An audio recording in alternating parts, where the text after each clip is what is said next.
Jenny-Anne, est-ce que la patiente suivante est arrivée? Oui, tout à fait, docteur Simès. Bonjour, Madame de la Fressange. Bonjour, mademoiselle. Vous êtes l'image de la Parisienne et moi, j'essaie de faire comme vous. Hein.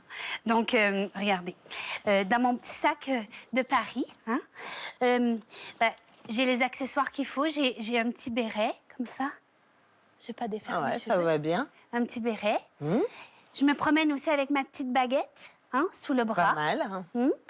Et puis, aussi avec un camembert. Et puis, ça marche hein, à New York. Les gens, ils me demandent « Are you Parisian? »« Oh, yes, I am. I'm so Parisian. » Mais ici, ça fonctionne pas. Je sais pas pourquoi. Ah, ben oui. Ah, c'est parce que le camembert, c'est normand, c'est pas parisien. Docteur Simès, je vous envoie Madame de la Fressange. Et si elle sent un peu le fromage, c'est de ma faute. Merci. De rien. Bonjour, docteur. Bonjour. Bonjour Inès de la Fressange, ça me fait très plaisir de vous recevoir, merci. Moi aussi, je suis ravie d'être là. En plus, c'est merveilleux de venir voir un médecin quand tout va bien. Voilà. Quand on n'est pas malade. Alors pour l'instant tout va bien, mais en général vous sortez un petit peu malade à la fin de la consultation. Oui, c'est ce que disent. C'est pas évident Ouais. ça. Il fait pas de cadeaux. Ah, vous avez bonne mine. Je suis honoré de vous recevoir parce que vous, plus que simplement Inès de la Fressange, c'est un monument, Inès de la Fressange, c'est un mythe. Premier top modèle français de l'histoire, on le sait, mais aussi Marianne 1989. Et surtout, quelqu'un qui symbolise, Jenny-Anne l'a dit, la Parisienne dans le monde entier. Alors c'est marrant parce que quand on dit que Inès de la Fressange symbolise la Parisienne, c'est vraiment glamour. C'est toute la beauté de Paris. Et quand on dit le Parisien, c'est vraiment le mec mal élevé, prétentieux, qui fait chier tout le monde pendant les vacances. Alors que vous, la Parisienne, c'est autre chose. On va parler de la sortie du journal d'Inès. C'est un guide lifestyle et bien-être, comme on dit. On va parler de votre lettre et d'une box qui est pleine de surprises. Vous mais êtes au courant de tout. on va ouvrir le dossier médical, si vous voulez bien. Bah.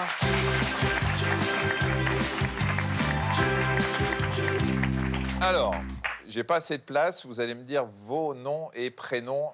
Prénom, Inès Marie-Laetitia Églantine Isabelle. Nom de Seigneur de la Fressange d'Oursault. Voilà. Et effectivement, ça prend de la place Dans la sur la signature. fiche de sécurité sociale. Mais enfin, il y a, comme vous savez, docteur, de moins en moins de fiches de sécurité sociale. Oui. Et heureusement, parce qu'il fallait remplir tout ça. Et vous avez choisi de vous signer avant, quand vous étiez mannequin, que Inès. Oui, j'ai commencé ma carrière dans la mode en n'utilisant que mon prénom. Et puis, c'est venu après que les gens ont su mon nom de famille. Hein. Alors, j'ai une date de naissance. Vous le Il n'y dites. a pas de secret, je suis née en 57. On a 3 mois d'écart. Très bonne année pour le vin. 47, ça aurait été mieux. Ouais. Et résultat, j'ai 62 ans. Hein. Et je suis née en mois d'août. Ça énerve, hein? C'est au contraire, ça donne envie de ressembler. Enfin, pas pour moi, puisqu'on a le même Vous âge. avez 61. Oui. Donc, en 62 ans, vous. Non, mais je faites trouve comme que c'est très bien pour les femmes pour les gens qui nous voient, de se dire, bah oui, on peut avoir la pêche. Mais un jour, c'était très drôle d'ailleurs, parce qu'il y a un petit Chinois qui m'a écrit en me disant « Écoutez, ma mère a 10 ans de moins que vous, mais elle se sent très vieille, elle ne veut plus rien faire, elle ne veut pas sortir de chez elle. Et vous avez tellement d'activités, j'aimerais vous rencontrer juste pour lui montrer l'interview et l'encourager. » Je me suis dit, il est trop mignon celui-là qui veut faire un truc pour sa maman et tout. Alors j'ai dit, mais évidemment, venez quand vous voulez, je vous accueille dans ma boutique et tout. Et finalement, il est arrivé avec toute une équipe. Hein. Ils avaient plusieurs caméras, des assistants et tout. C'était un journaliste très confirmé. Mais il avait trouvé le biais pour me séduire. 1m80? Eh bien, je croyais que c'était 81. Et en fait, je mesure 1m82. Ah, vous avez grandi, vous? Bah, D'habitude, avec l'âge, on a tendance à plutôt, à se tasser. Bah Avec oui. les talons ou sans les talons? Ah non, c'est très rare que j'ai des talons. Là, aujourd'hui, c'est très exceptionnel. Je voulais faire un effort, médecin prestigieux. Le poids, toujours 53? Ah non, maintenant, c'est genre 60, mais je me pèse jamais. Vous savez, Chanel disait, à partir d'un certain âge, il faut choisir entre son visage et son derrière. Je crois que, justement, un des secrets pour pas prendre de poids, c'est pas manger trop vite. Et il faut essayer de mâcher, pas gober. Et puis, laisser le temps à la satiété de venir. Moi, je mange quand j'ai faim, et tant que je veux, pas très rapidement, Et en fait, au bout d'un moment, j'ai plus faim et j'arrête de manger. Alors que souvent, quand les gens sont angoissés, ils mangent pour calmer leur angoisse, pas parce qu'ils ont faim ou par juste plaisir de manger. C'est sûr qu'au niveau régime, vaut mieux écouter Inès que moi, c'est sûr. Moi, je mange trop vite, c'est sûr. Moi aussi, je mange trop vite, mais je fais un effort. Et je pique les frites dans l'assiette de l'autre parce que j'ai toujours l'impression qu'elles font pas grossir quand c'est dans l'assiette de l'autre. Oui, c'est ça. C'est ça. Moi, Dans, je dans dis- mon assiette, elle fait, oh là là, je prends tout là. L'assiette de l'autre, c'est pas moi. Et le phénomène buffet aussi, quand vous allez, moi je me sers Oui. au buffet, et tout ce que je mange entre le buffet et ma table, Oui, c'est ça oublié, sert à ça rien. n'existe pas. Alors, effectivement, et Inès de la Fressange a tout à fait raison, il faut à peu près 20 minutes pour que le cerveau ait compris que vous avez Voilà, mangé. c'est ça. C'est Il la est satiété. lent, celui-là. Voilà. Si vous mangez en 10 minutes, il n'a pas encore Ouais. intégré le fait que vous aviez mangé. Donc, vous continuez à manger jusqu'à ce qu'il s'en rende compte. Et en 20 minutes, on peut manger beaucoup quand on mange. Mmh. Et en plus, il y a une autre façon très importante de bien manger, c'est de mâcher. D'abord parce que la digestion commence dans la bouche. Dans la salive, il y a ce qu'on appelle l'amylase salivaire, qui est un élément qui va, en se mêlant aux aliments, commencer la digestion, la destruction de ce que vous mangez. Et puis, plus vous mastiquez et plus vous sécrétez ce qu'on appelle des neurotransmetteurs, c'est-à-dire des médiateurs qui vont dans le cerveau, informer le cerveau que vous êtes en train de manger. Ouais. Et puis, en plus, vous éliminez aussi, parce que quand vous mastiquez, on peut détruire un peu les lipides, les graisses, tout un tas de choses. Donc, c'est vraiment, vraiment important. C'est le début de la digestion. Et vous, quand vous étiez petite, on vous a même emmené chez le médecin parce que vous Oui. mangiez trop lentement? Oui, mes parents étaient inquiets parce que je mangeais trop lentement. Ils m'ont emmené chez le médecin. Le médecin a dit « Oh, super, laissez-la tranquille, on ne peut pas faire mieux. » Pas d'obsession sur la nourriture et le côté « Prends ça, fais plaisir à maman, fais plaisir à papa, mange ça. » C'est terrifiant, quoi. Mais là où vous avez raison, c'est que ma fille, elle est costaud. Et c'est moi qui fais à manger.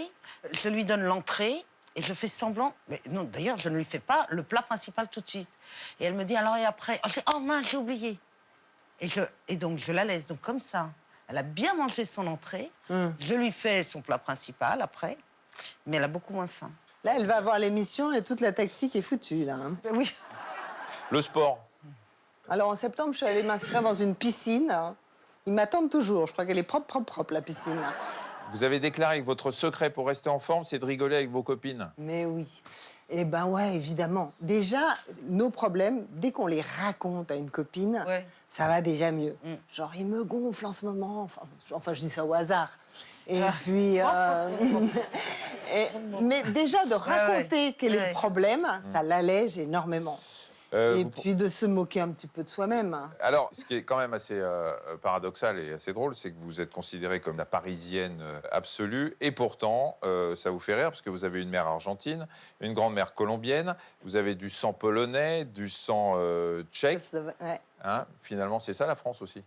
Bah ouais, c'est ça. Que quand ils m'ont élue Marianne, déjà, je trouvais ça très honorifique de prêter sa tête au pays.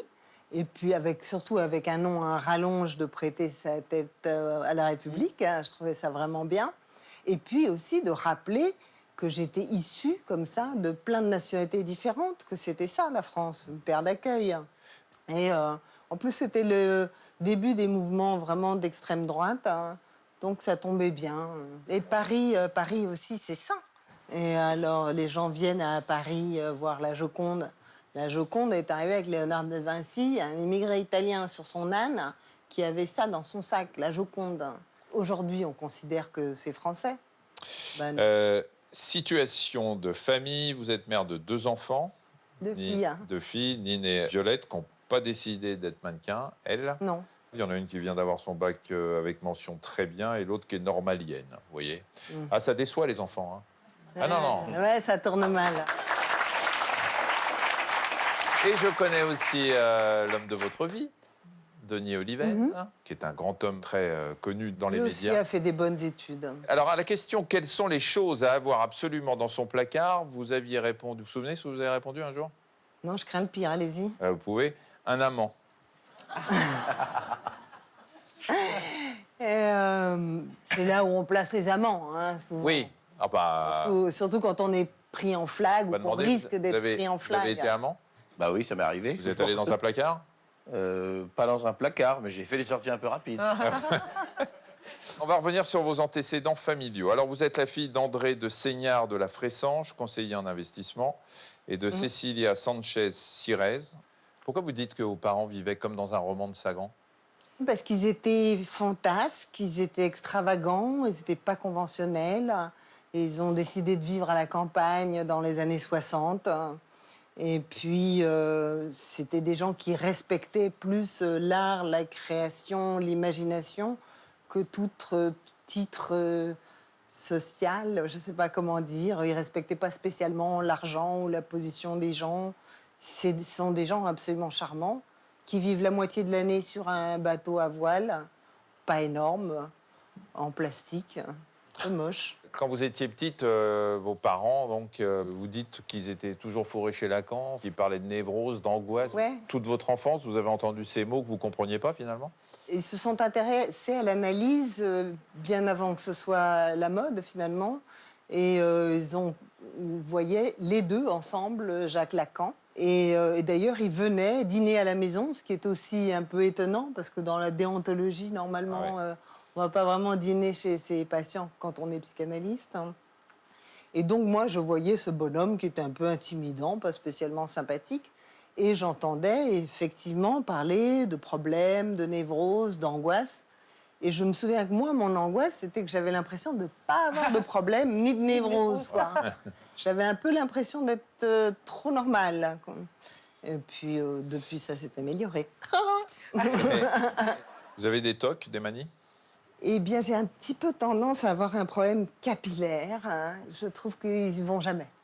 Et puis que j'en ai pas assez. Tout ça, docteur, aidez-moi. C'est un signe de séduction, Oui. c'est vouloir plaire. Absolument. Non, mais c'est pas que je fasse des trucs genre pour faire Non, la non, mais même sans faire ça. Mais même C'est sans genre... Vous avez raison. Non, mais quelqu'un qui rectifie toujours sa coiffure et une tout femme à qui vous parlez et qui fait ça, qui se touche un peu les cheveux, c'est en général un signe de séduction. Bon, n'importe quoi. C'est inconscient, Inès. C'est Oui, pas. mais tout le monde veut plaire un tout petit peu. Non, Non, mais pas les ça cheveux. veut dire que non seulement c'est de la. De toute façon, j'ai l'impression que beaucoup de gens sont pas vraiment contents de leurs cheveux. C'est votre tic, Non. c'est votre manie. Ouais. C'est bien, Ouais, c'est qu'on arrive dans votre bureau, on est très très bien dans notre peau, on ressort, on est... Ah ouais, mais grave. Attendez. Et c'est pas fini. C'est pas fini parce qu'Inès de la Fressange, à une époque, elle quittait jamais un morceau de cristal. Ah oui. Alors, un jour, je vais dans une boutique de livres un peu para, machin truc, un peu bizarre comme ça. Et puis, ils vendaient de l'encens et tout. Et il y avait des espèces de cailloux, quoi. Et puis, je prends un morceau de cristal très, très joli. Puis là, il y a un vieux monsieur avec un chapeau, un grand manteau, et derrière moi, il dit « Ça, cette pierre, c'est très, très bien pour vous. » Je dis bah, « Je la trouvais très jolie. » Et il me dit « Non, non, mais je vous dis ça parce que pour vous, spécialement, vous pouvez soigner les gens avec cette pierre. » Je dis « Oh là, ben, si je manquais d'arguments, de toute façon, j'allais l'acheter. » Et quand mes enfants se sentaient un peu mal petites, genre la veille de la rentrée, la veille d'un exposé ou quoi, où il y avait une espèce de mal de ventre qui était assez psychosomatique à mon sens, je leur disais, je vais chercher ma pierre magique, et je leur mettais sur le ventre.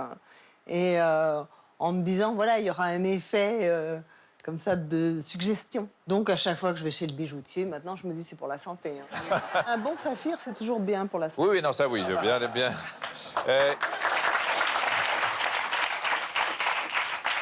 Alors, question antécédent. Inès, j'ai trouvé une seule chose. Apparemment, à l'âge de 20 ans, vous avez frôlé la mort et vous avez eu la peur de votre vie, hein, puisque vous avez bu de l'eau de Javel. J'étais chez un copain, il y avait des carafes, elles étaient pleines de calcaire, vous voyez. Il aurait fallu mettre un peu d'eau vinaigrée ou de citron, n'est-ce pas? Du vinaigre. Et alors, au lieu de me casser la tête à laver la carafe et la remplir sous le robinet, je me suis dit, je vais me verser un verre de vin, alors que je ne buvais pas de vin, mais c'était juste par flemme. Je me verse ce verre de vin, je le bois, et en buvant, je réalise que c'était de l'eau de Javel diluée, c'est-à-dire bien pire encore que de l'eau de Javel brute, que la femme de ménage avait mis dans une bouteille en plastique. C'est le truc à ne jamais Le faire. truc à ne On jamais le faire. dira ça. jamais assez. Tous les parents. Une panique terrible. Et alors, Ouais. et alors Alors, pompiers, machin et tout, les flics... Ils vous ont guéri avec votre petite pierre? Non, elle l'avait pas encore, je pense, à l'époque. Elle n'est pas encore ma pierre. Non, mais Et juste, Inès, c'est vrai que ça vous fascine, l'expérience de vie après la mort, ce qu'on appelle la near-death experience, c'est-à-dire que les gens qui voient la petite lumière, qui sont près de la mort et qui reviennent à la vie? Eh ben, ça prête très rapidement à sourire, la rigolade et tout. Mais il y a énormément d'anesthésistes et de médecins qui ont reçu des témoignages qui sont tous très, très, très étonnants. Parmi tous ceux que j'ai entendus, c'était l'histoire d'un homme qui était aveugle de naissance, qui est opéré, son cœur s'arrête et il est en état de mort physique. Ça repart ensuite. Et il explique, il raconte qui était dans la salle, il décrit les personnes et même les personnes qui étaient dans une salle à côté. Ce genre de témoignage, c'est très, très étonnant. Donc, je suis persuadée, sans avoir l'air d'une grande illuminée, qu'on va découvrir des choses et que c'est le progrès qui nous attend. Alors, Passionnant. les NDE, les Near Death Experience, les expériences de mort imminente, font rire personne, en fait. Ce sont des choses qui se passent dans le cerveau qu'on ne sait pas expliquer aujourd'hui. Ça ne fait pas rire, ça ne veut pas dire que ça n'existe pas. Il est probable que l'arrêt cardiaque et la diminution de la circulation sanguine dans le cerveau puissent entraîner des choses un peu particulières, des charges neuronales qu'on n'arrive pas à maîtriser, et que le retour à la vie, le retour avec un cœur qui se met à battre, finalement, fait que vous avez le cerveau qui se réveille plus ou moins. Mais cette petite lumière au bout du tunnel, décrite par beaucoup de gens, la médecine ne sait pas l'expliquer aujourd'hui, Non. mais ça ne veut pas dire qu'elle n'existe pas. Mais ce qui est merveilleux, c'est que souvent, les gens qui ont eu ce genre d'expérience ont eu leur vie transformée par la suite, ont agi de façon Ah oui. totalement différente. Et c'est incroyable, la similarité dans les témoignages. Dans les témoignages. Alors, Inès, une petite question de check-up. Vous répondez rapidement, le plus vite possible, sans D'accord. réfléchir. Quel est votre médicament favori contre les bobos de la vie? Les copines, Des copines. Qu'est-ce que vous n'avez jamais soigné chez vous? ma voiture et l'état lamentable. La dernière chose qui a fait battre votre cœur? Mon amoureux ce matin, Oh, comme c'est beau. et je tiens à rentrer à la maison, hein, moi. Sinon... Ouais. De toute façon, on ne peut pas dire autrement. Hein. Bah, Si vous dites votre amant, il va ouvrir tous les placards. En plus. Ouais. Alors Inès, vous êtes ici ce soir parce qu'en tant que référence et icône de la mode, vous sortez votre box, la lettre d'Inès, avec tout un tas de choses à l'intérieur. On va en parler avec Jenny dans quelques instants. Et puis vous avez lancé votre propre guide Lifestyle. C'est le journal d'Inès dans lequel vous avez réuni plein de choses, les restos, les coups de cœur, les bonnes adresses, les idées cadeaux. Il y a aussi votre agenda culturel et même votre méthode de bien-être. Et je suis assez fière parce que depuis le début, on m'a dit que c'était un grand succès, alors que j'ai fait un magazine à ma sauce, quoi, en mettant mes copains, en mettant les vêtements que j'aimais bien, les adresses que j'aimais bien, et puis en faisant une maquette comme ça, un peu joyeuse. Et ça ressemble à rien. Ça, c'est un ovni, un vrai. Vous le vendez bien. Non, vraiment. Alors, j'ai fait un truc. Franchement, Mais non, mais ça quel est mon ressemble à message rien. Mon message, c'est que quand C'est on votre fait- album de copains. Ouais, Mais non, vous mais- pouvez l'acheter, hein. Vous pouvez Mais, non, l'acheter. mais mon message, c'est que quand on fait les choses un peu honnêtement et d'une façon sincère et un peu joyeuse, Exactement. en aimant les gens, même si c'est pas des stars, des gens que tout le monde connaît et tout, et ben cette espèce de sincérité et cette espèce d'honnêteté, et ben ça traverse. Quand on vous regarde, Inès, on a cette image de vous en permanence, le bonheur sur le visage, souriante. Là, vous avez un journal, vous le lisez, vous allez mieux. Voilà, vous avez Ah que... vous me le vendez bien. Je vous vois jamais sans sourire. Eh ben, comme beaucoup de gens, je me réveille, j'ai envie de râler, j'ai pas envie de sortir de mon lit, je me sens patraque. J'ai envie de commencer en me plaignant. Et je fais un exercice déjà en me disant, je n'ai pas trop de raison de me plaindre et que tout va bien. Et j'essaie de me motiver. Et puis alors après, je fais un truc un peu ridicule, c'est que je me mets à sourire sans raison. Ouais. Parce que je me dis que j'envoie justement des signaux au cerveau en disant, Eh ça ben, va bien. eh ben. Il va renvoyer tout le reste en disant, oh, tout va bien là-haut. Et Vous ne alors, croyez pas si bien dire, et je vais vous le prouver. Il y a une étude de la Wayne State University à Détroit qui a été publiée dans la revue Psychological Science qui a montré que les personnes qui sourient souvent vivent plus longtemps. En moyenne, 7 années d'espérance de vie seraient gagnées juste en souriant le plus possible. Attendez, c'est pas tout. C'est une autre étude, toujours dans la même revue, le Psychological Science, montre que sourire permet de lutter efficacement contre le stress et les effets cardiovasculaires du stress, même si le sourire est forcé. Je crois aussi que souvent, on ne prend pas le temps de réaliser son bonheur. C'est-à-dire qu'on fait très facilement la liste des trucs qui clochent et moins facilement la liste des choses qui vont bien. Et vous savez, on a découvert dans le cerveau ce qu'on appelle des neurones miroirs. C'est-à-dire que je vais prendre un exemple tout simple, quand vous bâillez, si j'ai envie de bâiller, c'est parce que mes neurones miroirs se mettent en branle et vont avoir envie d'imiter ce que vous êtes en train de faire. Si vous me souriez, vous me faites du bien à moi. C'est pour ça que quand vous écrivez des pièces ou que vous êtes humoriste, vous faites beaucoup de bien aux gens.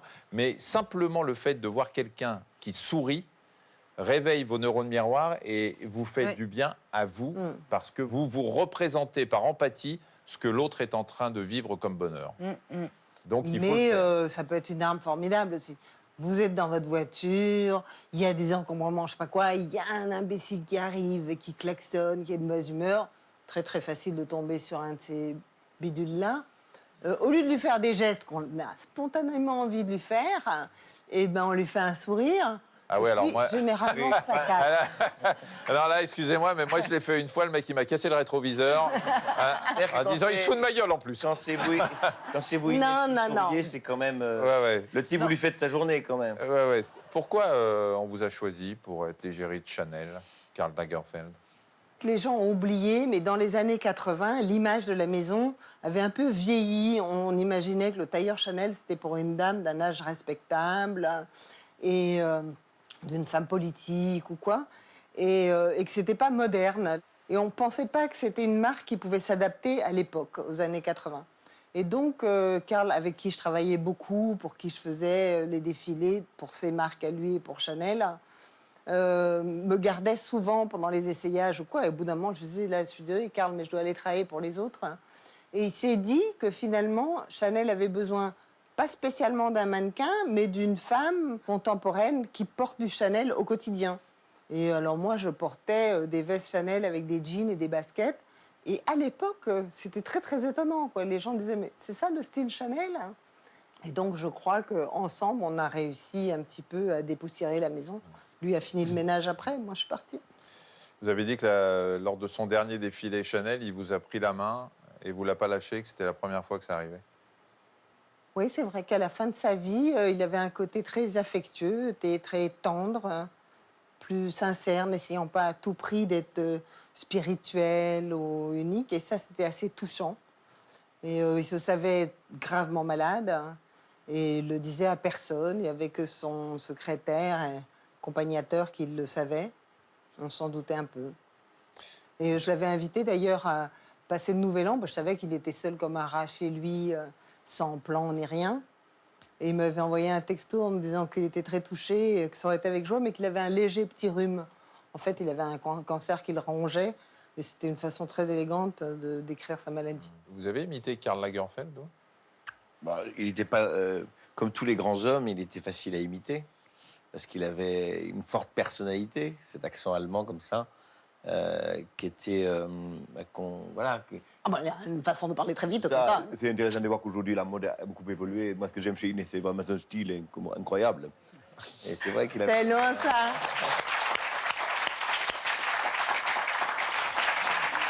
Inès, vous avez déclaré un jour que la plus grande réussite de votre vie était d'avoir réussi à avoir des enfants. Oui, Alors que vous n'aviez pas beaucoup de chance d'en avoir. Hein. C'est vous qui le... très peu. Et j'aime bien le rappeler, parce qu'il y a énormément de femmes qui ont beaucoup de mal à avoir des enfants. C'est beaucoup plus courant qu'on l'imagine. Il y a énormément de femmes qui font des fausses couches. On en parle très, très peu. Alors, quand ça leur arrive, elles sont vraiment très, très surprises. Elles en souffrent énormément, alors que pour la plupart des gens, on dit « c'est pas grave, tu recommenceras plus tard ». Alors que c'est une vraie souffrance. Et je me suis dit qu'il y avait des moments où il fallait être impudique et qu'il fallait parler de sa vie personnelle et privée si ça pouvait aider des femmes. Et donc, j'ai raconté dans les journaux qu'effectivement, j'avais eu du mal, que j'avais suivi tout un tas de protocoles de traitement, que j'avais perdu 6 enfants. Et et que c'était pas évident. Et après ma deuxième fille, ça c'est une petite toux psychosomatique là. Et ben après ma deuxième fille, mon médecin m'a dit, écoutez, maintenant je peux vous le dire, on n'y croyait pas trop parce qu'il y avait plusieurs médecins, mais devant votre persévérance et votre résolution, on pouvait rien faire, genre la tornade. Et donc, j'ai jamais voulu accepter le fait que je pouvais éventuellement être stérile. Et j'ai tout fait pour mettre les chances de mon côté. Et j'avais peur de regretter un jour de ne pas le faire. Et alors donc, comme j'en ai parlé, des femmes m'écrivaient en me disant j'ai le même problème et tout. Alors du coup, je leur disais, écoutez, je ne suis pas médecin, mais enfin, la seule chose que je puisse vous dire, c'est que 90% des femmes arrivent à avoir des enfants. Et donc, juste, je vous demande de m'envoyer un faire-part le jour de la naissance de votre bébé. Et j'ai reçu Vous en avez reçu beaucoup. plusieurs faire-parts. Ouais. Alors, on parlait du bonheur qui irradie quand on vous regarde, ce sourire quasi permanent, sourire que vous avez perdu puisque vous avez eu un drame avec le père de vos filles, hein, le marchand d'art italien Luigi D'Urso, qui a fait une crise cardiaque à 55 ans. Il était à votre domicile. Vous êtes devenue veuve, donc vous aviez 49 ans. Avec vos deux filles, ce sont elles qui vous ont sauvé, comme on dit? Je crois que beaucoup de gens ont été touchés par la disparition d'un être proche. Ça, on l'apprend quand ça vous arrive. Et beaucoup de gens vous disent qu'il faut faire son deuil, faire son deuil. En fait, les gens veulent que vous soyez dans le bonheur. Et le deuil, on ne le fait pas si vite. Et on le fait même peut-être pas du tout complètement. Mais effectivement, quand on a 2 enfants en bas âge, sans vouloir faire mère courage, il faut en prendre sur soi un petit peu. Et alors, mais bon, je suis pas exceptionnelle, quoi. C'est arrivé à beaucoup de monde. Et moi, j'ai la chance d'avoir été aidée par des amis, par plein de gens. On ne vous appelle pas mère courage, mais il faut soutenir non seulement vous, votre morale, et puis il faut être là pour deux, pour Ouais, c'est vrai, il faut faire l'autorité et la joie un peu en même temps. Et puis, il ne faut pas être tout le temps dans le raisonnable. Mais en même temps, on doit s'occuper de tout, quoi. On est un peu responsable de tout. Il y a énormément de femmes divorcées, séparées, à qui ça arrive aussi, où les pères disparaissent, sont encore en vie, mais ils sont plus trop là. Mais les enfants, ça aide, quoi. Les enfants, ils sont super malins, ils sont intelligents, ils sont gentils, bienveillants. Ça a été une leçon aussi. Mes filles, quand elles ont appris qu'elles n'avaient plus leur père, je leur ai dit, bon, demain, vous n'êtes pas obligés d'aller à l'école. Elles m'ont dit, mais maman, c'est toi qui nous as appris que quand ça allait mal, il fallait être avec ses copains. Nous, nos copains, ils sont à l'école. Et alors, du coup, elles sont allées à l'école et j'ai trouvé formidable de faire ça. Donc, c'est vrai que les enfants aident parce qu'ils ont une espèce de générosité, comme ça, et transforment le malheur en force et en richesse.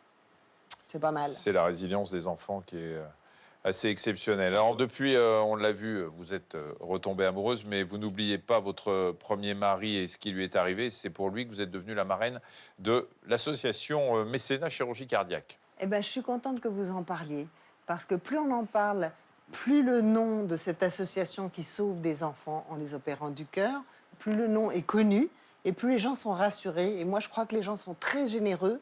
Ils veulent donner, même une petite somme, mais ils veulent être sûrs que leur argent serve. Et Mécénat Chirurgie Cardiaque participe à plein de trucs maintenant. C'est super connu. Et donc, je suis fière et heureuse de participer à faire connaître ce... C'est les enfants qui ne peuvent pas être opérés de problèmes cardiaques dans leur pays, qui viennent de pays défavorisés. Oui, c'est ça, où il n'y a soit pas de médecine, soit pas de sous, quoi. Mais en France, ils ne peuvent pas bénéficier de la sécurité sociale, donc l'association paie pour ça. Alors, on va faire plus léger maintenant, Inès, puisque vous avez l'air en forme. Pourtant, j'ai l'impression que vous ne respectez pas complètement tous les conseils donnés par la presse féminine et les nouveaux gourous de la forme et du bien-être. Je vous propose un petit test. Vous allez me suivre. Et Jenny-Anne, vous venez, s'il vous plaît. Oui, tout de suite.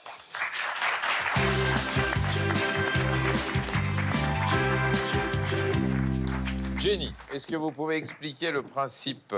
On a vu dans votre journal, le journal d'Inès, que vous vous définissez comme une anti-Gwyneth Paltrow. Fait que, Gwyneth Paltrow, Michel, si vous la connaissez pas, Ah oui, c'est une actrice oscarisée hein, pour Shakespeare in Love et qui maintenant donne des conseils aussi Ça santé, fait plus dans le beauté. n'importe quoi que dans le cinéma maintenant, ouais. Alors, on va faire un check-up anti-Gwyneth Paltrow. Et puis, vous allez nous dire quels conseils vous préconisez des magazines et ceux qu'il faut mieux éviter. D'accord. Donc, quand vous êtes d'accord, vous dites à fond. Puis, quand vous êtes en désaccord, vous dites plutôt crever. D'accord. D'accord? Est-ce que vous buvez bien un verre d'eau tous les matins au réveil? À fond. Est-ce que vous y ajoutez, comme Gwyneth, un peu de sel d'Himalaya pour favoriser l'absorption? Plutôt crevé. Et vous le dites bien, sans que vous l'aimez bien. Est-ce que vous Mais non, mais buvez j'ai bien? rien contre... non, je peux faire une toute petite Ouais. parenthèse. C'est rien contre elle personnellement. Mais parfois dans les magazines, ça vous dit de mettre des masques, des machins, de manger que du quinoa, de faire de la gym tous les jours. C'est impossible. Ou alors il faudrait se consacrer à son petit soi toute la journée. Ces gens-là, ils doivent avoir tellement de personnel de maison, quoi, pour juste s'occuper de soi. Du Qu'est-ce qu'ils personnel de maison. Bah, je sais Alors, pas, moi. François-Xavier, puisqu'on en parle, est-ce que vous faites partie du personnel de Gwyneth? Bah écoutez, non, mais je veux bien qu'elle m'embauche pour que je mette du sel dans son verre le matin. Est-ce que vous buvez bien également un jus détox, carottes, miel, gingembre, courgettes tous les matins? Plutôt crevé. Plutôt Mais crevé. je prends souvent une orange pressée ou un jus de carotte frais. Mais enfin, de faire toute une vraie recette et tout, non, pas le temps. Est-ce que vous dormez bien au moins 8 heures par jour ou par nuit? J'essaye, hein, mais bon, alors, disons à fond, je suis très pour ça. Est-ce que vous buvez aussi des litres de thé vert tous les jours? Ah, plutôt crevé, hein. Ce thé vert, c'est mauvais. Bravo, c'est vrai que bravo. c'est pas bon. Ah, hein. c'est... Oh là là, c'est pas possible. Un thé à la Ça donne menthe, mal à ça. l'estomac Oui, après. thé à la menthe, oui. Est-ce que comme Gwyneth...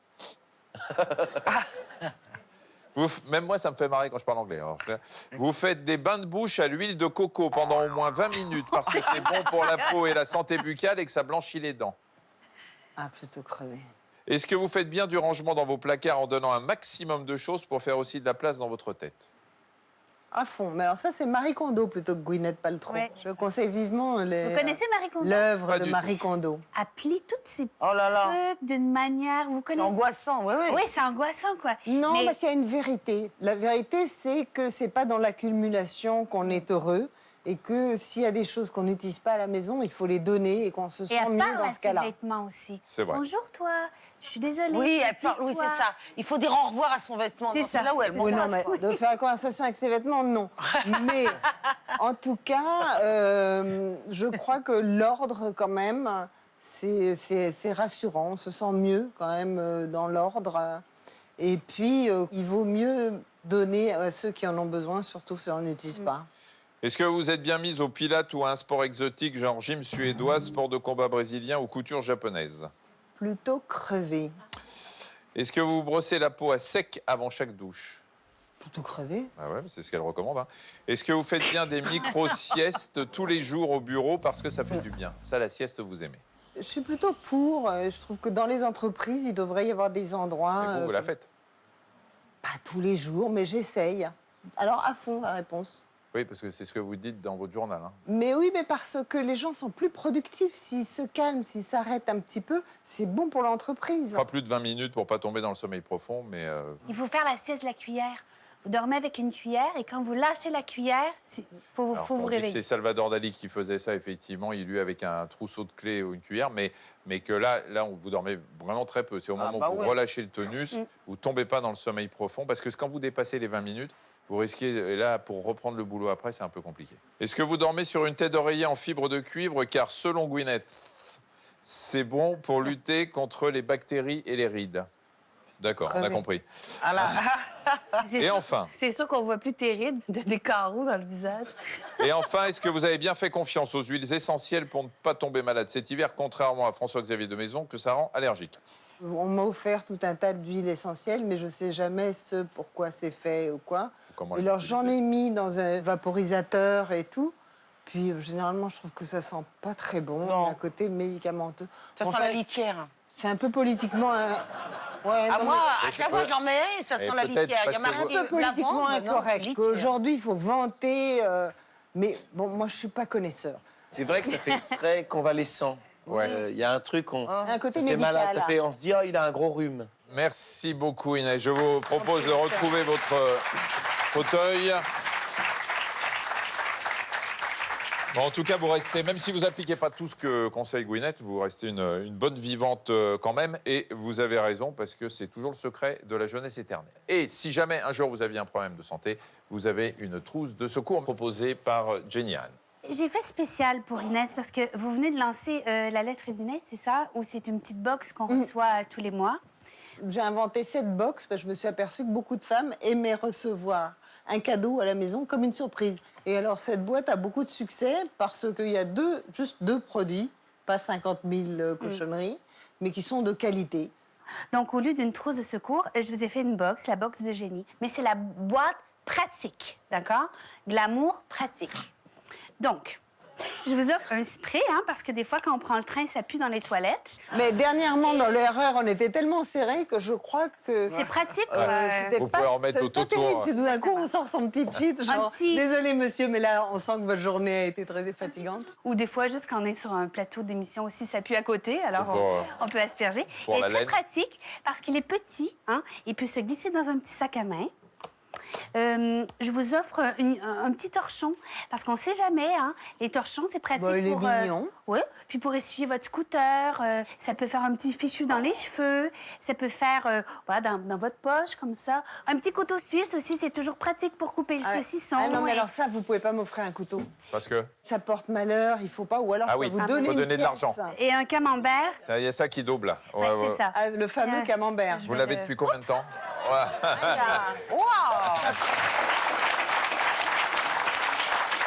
Tenez pour vous. Merci, Merci beaucoup, Jenny.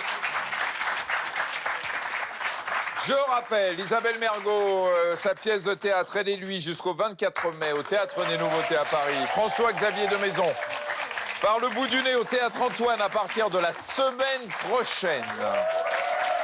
Et Inès de la Fressange, sortie du journal, le journal d'Inès, ainsi que la box qu'on a vue, et la réédition de votre best-seller, La Parisienne, chez Flammarion. Et puis je vous rappelle la sortie de l'album d'Oldelaf le 28 février, L'Aventure, avec la chanson, bien évidemment, C'est Michel dans cet album, et des concerts, il part à partir du mois de mars en tournée dans toute la France, et il sera à Paris, à la Cigale, le 22 avril. Oldelaf, merci à tous les trois d'avoir fait confiance au docteur que je suis. Merci Jenny. Sans vous, je ne pourrais rien faire. On se retrouve bien évidemment la semaine prochaine au même endroit à la même heure. Et n'oubliez pas, il est tard. Un suppôt et au lit. Une moustache, une fuego, c'est Michel. Yeah. Un blouson en cuir marron, téléphone au ceinturon, c'est Michel. Yeah, yeah. C'est Michel. C'est Michel. C'est le roi de tous les ouragans du ciel. Flash. C'est Michel. C'est Michel. Vivement l'hiver pour remettre l'anorak bleu ciel.